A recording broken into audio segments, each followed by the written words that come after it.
Let's discuss BPSC State Uच्च माध्यमिक Physics paper.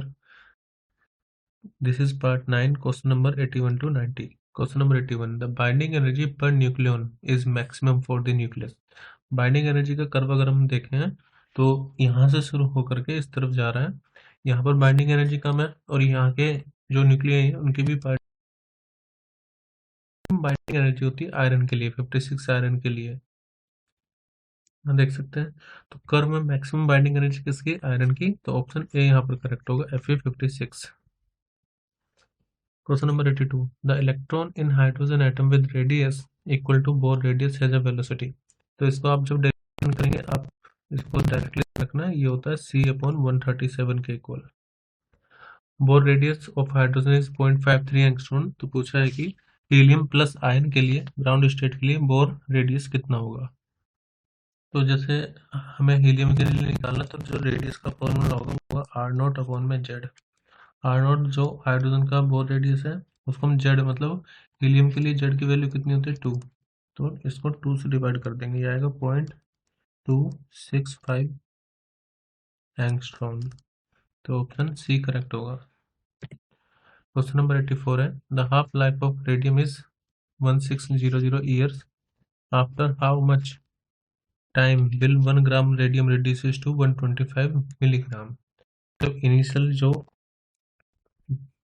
Number of nuclei तो हम नहीं कहेंगे, मास है, मैं उसको एन से डिनोट कर रहा हूँ, वो 1 ग्राम है. लेकिन रिड्यूस होकर के एन नोट मान लेते हैं इसको, रिड्यूस होकर के फाइनली हो जा रहे हैं 125 मिलीग्राम. इसको मैं, ये ग्राम है, मिलीग्राम को हम ग्राम में लिखे तो 10⁻³ ग्राम लिख सकते हैं. अब जो हाफ लाइफ का रिलेशन है वो होता है n = n0 1/2, और यहाँ पर आता है नंबर ऑफ हाफ लाइफ्स. ये जो नंबर ऑफ हाफ लाइफ्स होता है ये इक्वल होता है T/हाफ लाइफ के.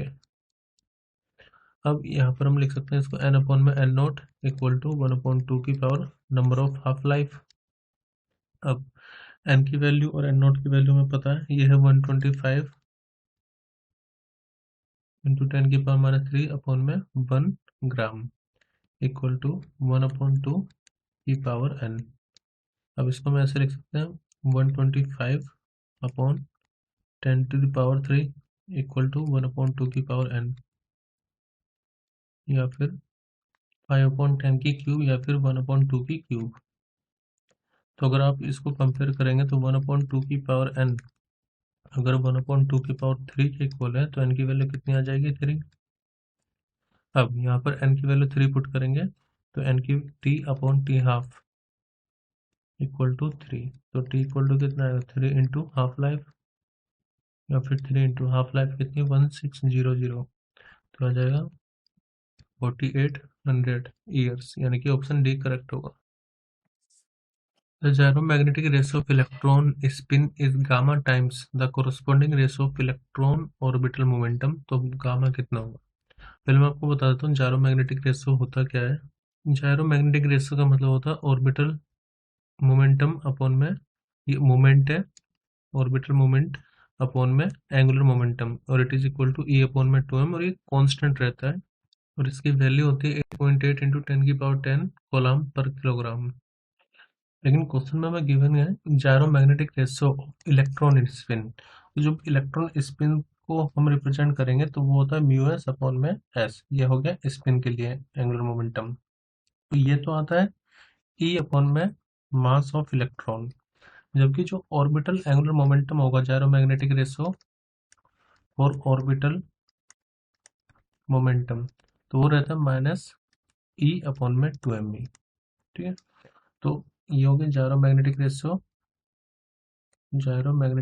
For spin. According to given condition जो जायरोमैग्नेटिक रेशियो स्पिन का वो गामा टाइम्स है gyromagnetic ratio of orbital angular momentum, जिसको मैं एल बोल रहा हूँ. तो जी स्पिन कितना है? E/me. गामा ये कितना है? E/2me with minus sign. तो माइनस से माइनस कैंसिल होगा, ई से E/me से E/me कैंसिल होगा, तो गामा की वैल्यू कितनी आ जाएगी? 2. तो आंसर होगा option C 2. Question number 86. Clement and Goudsmit introduce the concept of, यहाँ पर आएगा इलेक्ट्रॉन स्पिन.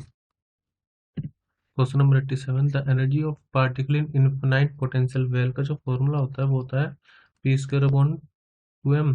इसको हम पोटेंशियल वेल में इस तरह से लिख सकते हैं h² n² π² अपॉन में 2ml²। तो जो एनर्जी है nth लेवल पर वो इन्वर्सली लेंथ के स्क्वायर पर डिपेंड करती है, inversely proportional to the square of the length आएगा यहाँ पर, option B. Question number 88, the concept of matter wave was suggested by, तो ये सजेस्ट किया था डी ब्रोगली वेवलेंथ, हम पढ़ते हैं lambda equal to h/p। Question number 89, de Broglie wavelength of electron accelerated from rest for potential is 100 volt. पूछा lambda कितना होगा अगर पोटेंशियल डिफरेंस है 100 वोल्ट। तो इसलिए हमारे पास इलेक्ट्रॉन के लिए फॉर्मूला होता है 12.27 अपॉन में रूट ऑफ पी, या फिर 12.27 रूट 100।